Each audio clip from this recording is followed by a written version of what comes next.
Today, guys, I'm going to be talking about something that each and every one of you guys should pay attention to if you want to be able to experience a little bit more in life. How many of you guys want to be able to experience a little bit more in life? Wiggle your hands. Okay, so check this out. There is something that a lot of you guys do not know about, and it's called the law of compensation. Guys, write that down, the law of compensation. I'm going to show you guys right now how to make 10 times the amount of money that you are making right now. Sounds cool? How many of you guys have never heard of the law of compensation or do not understand the law of compensation? Wiggle your hands. If you never heard of it or you don't understand it, oh my gosh, there's so many of you guys.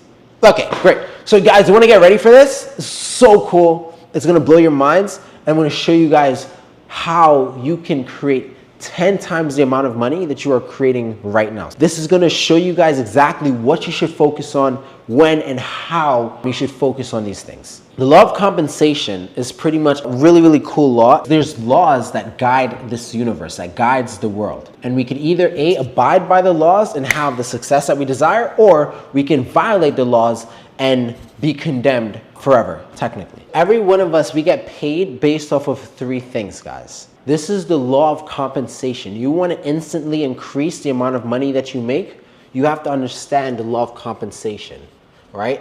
Not only you have to understand it, but you need to also be able to abide by it. Can I use 2 people as a demonstration here? What is it that you do for a living? Type it in the chat. 2 people. What is it that you do for a living? And I'm going to be doing a demonstration. If you feel like you're someone that easily shameful or whatever the case is.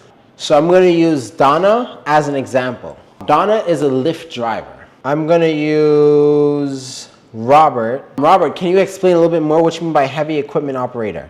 Just kind of dig deeper into that real quick. So what? We're going to have this as the what. What are we doing? So we have one person that's a Lyft driver, and then the other person is a heavy equipment operator. First thing that I need you guys to know, there's 3 laws, or there's 3 parts towards this law of compensation. First thing is going to be a need for what you do. So on a scale from 1 to 10, what is the need for a Lyft driver? On a scale from 1 to 10, 1 being not really that necessary, you know, I have a car or whatever the case is, or I could always just use Uber instead, or a taxi, or I could just rent a vehicle. What is the need for a Lyft driver? From a scale of 1 to 10, 1 being definitely not necessary, 10 being extremely necessary. So let's put 6 for Donna. Let's put 5, 6, and 7, so we can kind of like have a range. Now, what about Robert? What is the need for what Robert does? A heavy equipment operator. This is the people that will be building infrastructures, whether it's roads, bridges, houses, buildings. What is the need for what Robert does? Heavy equipment operator. Okay, so I'm seeing a lot of 9s and 10s. That's an easy 8, 9, 10. All right, let's just put the same thing. 8, 9, 10, right? For the need of what Robert does. Now check it out, right? The next part of this law of compensation is going to be one of the most important, which is the ability of them to do that thing. I can't give them the ability. They're going to have to just be brutally honest and tell me their ability in doing it. So we're going to need Donna and Robert to tell us their ability. So ability, Donna, what is your ability at being a Lyft driver? How good are you at being a driver? How skilled are you at being a driver? On a scale from 1 being horrible, I'm a crappy driver. I crash like every other week. 8. 8? Awesome, perfect. Robert, you as well, same exact thing. Robert, what is your ability in being a heavy equipment operator? Again, no ego, no nothing. What is your ability? How good are you at what you do? About a 7. A 7. Perfect. Awesome. Love it. Now, the last thing, right, that goes into the law of compensation is going to be not difficulty in the job, but the difficulty in replacing you. On a scale of 1 to 10, guys, How replaceable is Donna at being a Lyft driver? One, super replaceable. I can find a fucking new Lyft driver by clicking next fucking driver, and the next driver will be here in 2 minutes. Or I'm gonna have a hard time replacing Donna because Donna is one of the best, great. What is the difficulty there will be in replacing Donna as a Lyft driver? So I see a lot of 1s and 2s. Let's be nice and let's put 2. Great. What do you think the difficulty there would be in replacing Robert as a heavy equipment operator? Now again, notice not everyone can operate heavy equipment, right? There's certifications, there's trainings, there's a process, you have to go through OSHA, a bunch of shit. How difficult would it be to replace Robert as a heavy equipment operator? From a scale of 1 being super easy to replace him and 10 being extremely hard to replace him. What would that number look like to you guys? 8, 8, 8, 10, 9, 7, 8, 9, 7. Let's just put an 8 right here. And let's tally up the scores. So let's just use the middle number right here. 8 plus 2 is how much? 10 plus 6 is how much, guys? Donna. Again, you said you don't mind personals. How much do you make a month as a Lyft driver? $2,500. Robert, how much do you make a month? $4,500. Do you understand what I'm trying to explain to you guys? Do you see why Robert makes $2,000 more than Donna makes? And they spend the same amount of time doing the job. Do you guys see why? This is what the law of compensation is. You do not get paid just because you have a job, or just because you have time, or just because you can do something. You get paid based off of 3 things. First thing is the need for what you do. The second thing is your ability to do it. And the third thing would be your difficulty that there is in replacing you. If you have to go through training and certifications, most likely you will be paid more. Robert, did you have to pay money to get a certification to be a heavy equipment operator? Yes or no? Did you have to pay money to be a heavy equipment operator? Whether it's OSHA cards or whatever the case is, did you have to pay? Or did your company or your boss have to pay for you?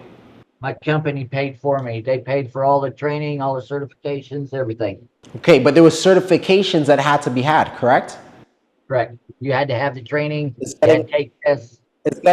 Is getting a certification, is training free, or does it actually cost money? It costs money. To be a driver, to be a Lyft driver, okay, great, I have my driver's fucking license. I could just sign up to be a Lyft driver, correct or incorrect? Anyone that has a vehicle or anyone that can drive can technically be a Lyft driver. Hence the reason they're unable to make as much money as someone that had a certification, someone that had credibility. It's easy to replace those people. The difficulty in replacing is super easy. Again, not only that, it's also the ability to do the thing, your skill level. Let's just say, for instance, if Robert had somebody that had 10 more years of experience over Robert, and his ability was a 10, and Robert's was a 7, who do you think would get paid more? Robert or the guy that had more experience? Obviously, the guy that had more experience. So all of these things, it kind of peers up and makes part of it. So it's not just, okay, the difficulty in replacing you, but it's also your ability to do the thing. And check it out. This is also one of the most important things, the need for what you do. Because if there's no need for what you do, then your ability and the difficulty means absolutely nothing. Does that make sense? How many of you guys realized that you lost your job after COVID and you couldn't get a job after that? Wiggle your hands. You couldn't get back in the same industry. Wiggle your hands. Come on, wiggle your hands, wiggle your hands. Great, awesome. I see a few of you guys. Why? Because during COVID, your employers realized they don't need you. They could replace you with a fucking robot. How many of you guys have gotten your jobs replaced by a robot? Wiggle your hands, right? My brother Andrew from Maryland, he realized that his job is completely replaceable by technology. It doesn't matter what his ability in doing the thing. It doesn't matter the difficulty in replacing him. In fact, the difficulty in replacing him is 0. If technology could replace him, if there's no need for what he does, it doesn't matter. His income can go to 0 like this. So what am I saying to you guys? I'm saying to you guys, be an asset. Learn to be an asset. Not just to yourself, not just to your friends. This is the first conversation I had with myself when I was homeless. I sat down and I said, hey, you know what? I'm an asset to all of my friends. But my friends have no money, so they can't provide for me. In fact, I can't provide for me. I can't even be an asset to myself. But if I were to be valuable to another business, a company that already has the money, I would never have to worry about my finances. How many of you guys realize, holy shit, that logic kind of makes sense? Wiggle your hands. How many of you guys like, oh shit, that actually kind of makes sense, right? That is one of the discoveries that I had. If I can be valuable to a company, I never have to worry about my bills. I don't have to worry about anything. If I become difficult to replace, if my company needs me, I never have to worry about a thing.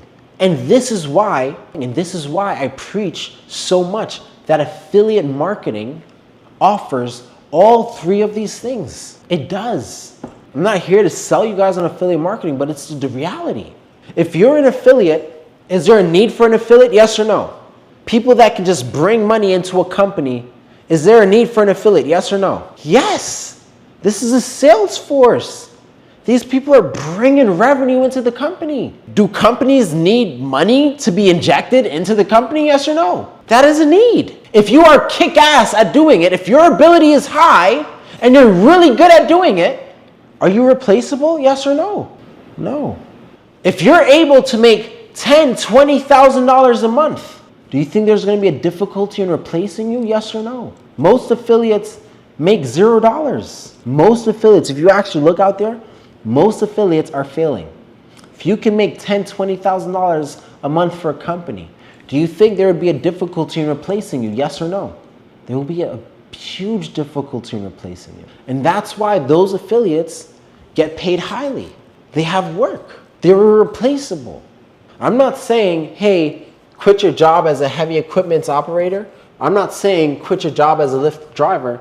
I am also going to just say there's other opportunities out there, like affiliate marketing, that can allow you guys to hit a big check on the law of compensation. There's an insane need for affiliates that have the ability. It's extremely hard to replace them. And that way you just created yourself into a cash cow. Literally a cash cow. You are an asset. This is what I suggest for you guys. This is the path that I suggest for each and every one of you guys. Whether you listen to me or not, that's on you guys. Either way, guys, this is the law of compensation. You violate it, you suffer. You abide by it, you don't. You grow. You thrive.